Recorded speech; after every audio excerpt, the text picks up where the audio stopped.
నమస్కారం. Welcome to my channel. ఈ వీడియోలో ఏపీ ప్రభుత్వ ఉద్యోగులకు, అలాగే పెన్షనర్లకు సెప్టెంబర్ నెల జీతాలు, పెన్షన్లు జమ అయ్యే తాజా సమాచారాన్నయితే వీడియోలో తెలుసుకుందాము. వీడియోనైతే ఎక్కడే కానీ స్కిప్ చేయకుండా ఎండ్ వరకు చూడండి ఫ్రెండ్స్. అప్పుడే ఇన్ఫర్మేషన్ పూర్తిగా అర్థమవుతుంది. అలాగే వీడియో చూస్తున్న ప్రతి ఒక్కరు కూడా వీడియోకి ఒక లైక్ చేయండి. ఈ వీడియోని తోటి ఉద్యోగ పెన్షన్ మిత్రులతో అయితే షేర్ చేయండి. కొత్తగా మన ఛానల్ చూస్తున్న వారు సబ్స్క్రైబ్ చేసుకున్నట్లయితే దయచేసి మన ఛానల్ని సబ్స్క్రైబ్ చేసుకోండి. దీని ద్వారా నేను చేసే లేటెస్ట్ వీడియోస్ అన్నీ మీ వరకు రీచ్ అవుతాయి. ఆలస్యం చేయకుండా మనం వీడియోలోకి అయితే వెళ్ళిపోదాము. ఫ్రెండ్స్, ముందుగా మనకు శాలరీ అప్డేట్ విషయానికి వచ్చినట్లయితే ఇక్కడ రెగ్యులర్ పేరోల్ ఫర్ సెప్టెంబర్ 2024 అనేది చూస్తున్నాము. So regular payroll will be enabled between 17th to 27 in the month. అంటే మనకు నిన్నటి నుంచి 17th సెప్టెంబర్ నుంచి సెప్టెంబర్ నెలకు సంబంధించి రెగ్యులర్ పేరోల్ ఆప్షన్ అనేది నిధి పోర్టల్లో సెప్టెంబర్ 17 నుంచి సెప్టెంబర్ 27 లోపల అందుబాటులో అయితే ఉంటుంది. సో మన డీడీఓ గారు బిల్లులు అయితే సబ్మిట్ చేసేదానికి సమయం 10 రోజులు అయితే ఉంది. నిన్నటి నుంచి మనకు ఈ విధంగా సిఎఫ్ఎంఎస్ హెర్బ్ పేరోల్ నందైతే శాలరీ బిల్స్ అప్లోడ్ అవుతున్నాయి, చూసుకోవచ్చు ఫ్రెండ్స్. సో డీడీఓ గారు వన్స్ మన శాలరీ బిల్ అప్లోడ్ చేశారంటే ఆ బిల్స్ అన్నీ కూడా ఒక ప్రాసెస్ ప్రకారంగా ఫస్ట్ డీడీఓ అప్లోడ్ చేసిన బిల్ వచ్చేసి ఎస్టీఓ గారి కార్యాలయంలోకి అయితే వెళ్తుంది. సో ఎస్టీఓ గారి లాగిన్లోకి అయితే వెళ్తుంది. అక్కడ అసిస్టెంట్, సీనియర్ అసిస్టెంట్ ఎస్టీఓ గారి చేత బిల్ అప్రూవల్ పొందిన తర్వాత బిల్ నెంబర్స్ అయితే జనరేట్ కావడం జరుగుతుంది. సో బిల్ నెంబర్ జనరేట్ అయిన తర్వాత మనకు పే స్లిప్స్ అయితే డౌన్లోడ్ అవుతాయి. సో పే స్లిప్స్ డౌన్లోడ్ అయిన తర్వాత మనకు బిల్లు పేమెంట్ పెండింగ్ స్టేటస్ వచ్చేసి రెండు విధాలుగా బిల్ నాట్ అప్రూవల్ స్టేజ్ అనేది మరియు waiting for fund clearance stage అనేది రెండు ఉంటాయి. So bill not approval stage ఉన్నా కూడా అది వెయిటింగ్ ఫర్ ఫండ్ క్లియరెన్స్ స్టేజ్కి అయితే రావాల్సి ఉంటుంది. తర్వాత మనకు ఈ బిల్లు అన్ని 30వ తేదీ సెప్టెంబర్ 30 కల్లా ఆర్బీఐ ఈ కుబేర్ స్టేజ్కి అయితే చేరుకోవాలన్నమాట. సో ఇలా ఆర్బీఐ ఈ కుబేర్ స్టేజ్కి చేరుకున్న బిల్లు అన్నీ కూడా మనకు అక్టోబర్ 1వ తేదీన జమ అవుతాయి. సో మోస్ట్లీ ఎప్పట్లాగే ఈసారి కూడా మనకు సెప్టెంబర్ నెల జీతాలు, పెన్షన్లు అక్టోబర్ 1, 2, 3 తేదీలలో అయితే పూర్తి స్థాయిలో జమ అవుతాయనేది తాజా సమాచారము. సో ఈ ప్రాసెస్ అంతా ఉద్యోగులకు మరియు పెన్షనర్లకు ఇదే విధంగా ఉంటుంది. కొద్దిగా ముందు వెనుక జరుగుతుందండి. ఉద్యోగులకు సంబంధించి మొదటగా బిల్లులు అప్లోడ్ చేయడం జరుగుతుంది, తర్వాత పెన్షనర్స్. కానీ జీతాలు, పెన్షన్లు మాత్రం ఇద్దరికి సమానంగా జమ అవుతాయి. సో జీతాలు అండ్ పెన్షన్స్ అప్డేట్ సిఎఫ్ఎంఎస్ నుంచి పెన్షనర్ల పెన్షన్ బిల్లు అయితే అప్లోడ్ అవుతుంది అనమాట. ఇది ఒక తాజా సమాచారము.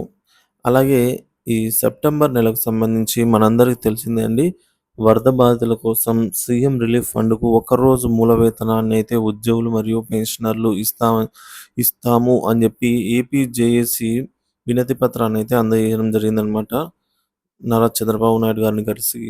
ఈ మేరకు సీఎం రిలీఫ్ ఫండ్కు ఎవరైతే ఇష్టపడరో, ఇక్కడ మనకు అప్పుడు చాలామంది వ్యతిరేకత అయితే రావడం జరిగిందండి. సో కొందరు అయితే సమర్థించారు ఈ నిర్ణయాన్ని. సో ఏపీ జేఏసీ తీసుకున్న ఈ నిర్ణయాన్ని. అలాగే మరికొందరు న్యూట్రల్గా ఉన్నారు, చూద్దాం అన్నట్లుగా. మరికొందరు దీన్ని పూర్తిగా వ్యతిరేకించారనమాట. ఇలా వ్యతిరేకించే వాళ్ళ కోసం ఎవరైనా ఉన్నట్లయితే, సో మీరు సీఎం రిలీఫ్ ఫండ్కు ఈ విరాళంగా వద్దు అని అనుకున్నట్లయితే మీకు ఒకరోజు బేసిక్ శాలరీ కట్ అవ్వకుండా అయితే మీకు శాలరీ వస్తుందండి. సో మీరు ఉన్నీలే విరాళానికి ఏం కాదనుకున్నట్లయితే మీరు ఏం చేయనక్కర్లేదు. కాకపోతే ఎవరైతే వ్యతిరేకిస్తున్నారో లేదా న్యూట్రల్గా ఉండి వద్దనుకుంటున్నారో అలాంటి వాళ్ళంతా కూడా ఈ ప్రాసెస్ అయితే చేయాల్సి అయితే ఉంటుంది. సీఎం రిలీఫ్ ఫండ్కు ఒకరోజు మూల వేతనం ఇవ్వద్దు అనుకునే ఉద్యోగులు కానీ, పెన్షనర్లు కానీ, ఇక్కడ ఉద్యోగులకి మరియు పెన్షన్ ఇద్దరికీ కట్ అవుతుందండి. సో మీరు గమ్ము ఉన్నారంటే కట్ అయిపోతుంది.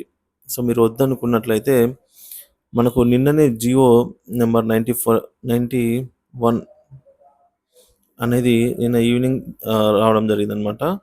సో ఈ జియో నెంబర్ ప్రకారంగా మనకు డీడీఓ గారికి రాతపూర్వకంగా లెటర్ రాసి సబ్మిట్ చేయొచ్చు. మేము విరాళంగా ఇవ్వద్దు, మా సాలరీలో విరాళంగా ఇవ్వాలనుకోవట్లేదని మీరు గనుక రాసి ఇచ్చారంటే డీడీఓ వారు జీతాలు ప్రాసెస్ చేసే సమయంలో డిడక్ట్ వద్దనుకునే వారికి పూర్తి స్థాయిలో జీతం అయితే సాలరీని పెడతారనమాట సాలరీ బిల్స్‌లో. సో, ఈ మేరకు జీఓఎంఎస్ నంబర్ 17థ్ సెప్టెంబర్ 2024 రూల్ నంబర్ 4లో అయితే తెలపడం జరిగిందండి. సో, ఈ మేరకు మనం జీవోని కూడా కాపీనైతే మనం ఇప్పుడు చూద్దాము. ఫ్రెండ్స్ మనం ఇక్కడ చూస్తున్నాము జీఓఎంఎస్ నంబర్ 91. సో, ఇక్కడ డేట్ వచ్చేసి మనకు 17థ్ సెప్టెంబర్ 2024. ఇక్కడ మనకు రూల్ నంబర్ 4లో చూసుకున్నట్లయితే దీనికి సంబంధించిన వివరాలున్నాయి. ఇక్కడ రూల్ నంబర్ 4లో employee or pensioner who wish to exclude అంటే వద్దనుకుంటే her or her or himself ఆమె లేదా అతను సెల్ఫ్‌గా from these orders may given it written to drawing and disbursing officer or pensioner disbursing authorizes as the case may be for same. The DDO shall exclude such employees from the deduction of towards the CM relief fund under these orders. So, ఈ orders ఏం చెప్తున్నాయంటే CM relief ఫండ్‌కి ఎవరైతే ఇష్టపడరో వారందరికీ పూర్తి salary ఇచ్చేయండి అని చెప్పే GO అండి ఇది. సో, ఈ జీవో ప్రకారంగా ఎవరైతే సీఎం రిలీఫ్ ఫండ్‌కు వరద బాధితుల సహాయం కోసం వద్దనుకుంటున్నారో లేదా ఆల్రెడీ మేము చేసేసాము అని చెప్పేసి ఉన్నట్లయితే సో, మీరు మీ సాలరీని పూర్తిగా పొందవచ్చని అని చెప్పే జీవో అండి ఇది. ఈ జీవో వచ్చేసి so, CM chief minister relief fund representations from various employees or pensioners association con- contribution of chief minister relief fund towards cyclone floods victim relief deduction orders issue. So ఈ విధంగా వద్దనుకున్నట్లయితే మీరైతే letter రాసి ఇవ్వాల్సి అయితే ఉంటుంది. ఒకవేళ ఇవ్వాలి అనుకున్న వారు మీకు ఎంత కట్ అవుతుంది అనేది ఇప్పుడు చూద్దాం.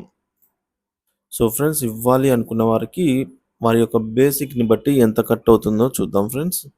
సో 20,000గా బేసిక్ ఉన్న వారికి రూ. 667తో మొదలుకొని ఇక మీరు స్క్రీన్ పైన చూడొచ్చు. ఇదంతా ఒక పార్టు. ఇది ఇంకో పార్ట్.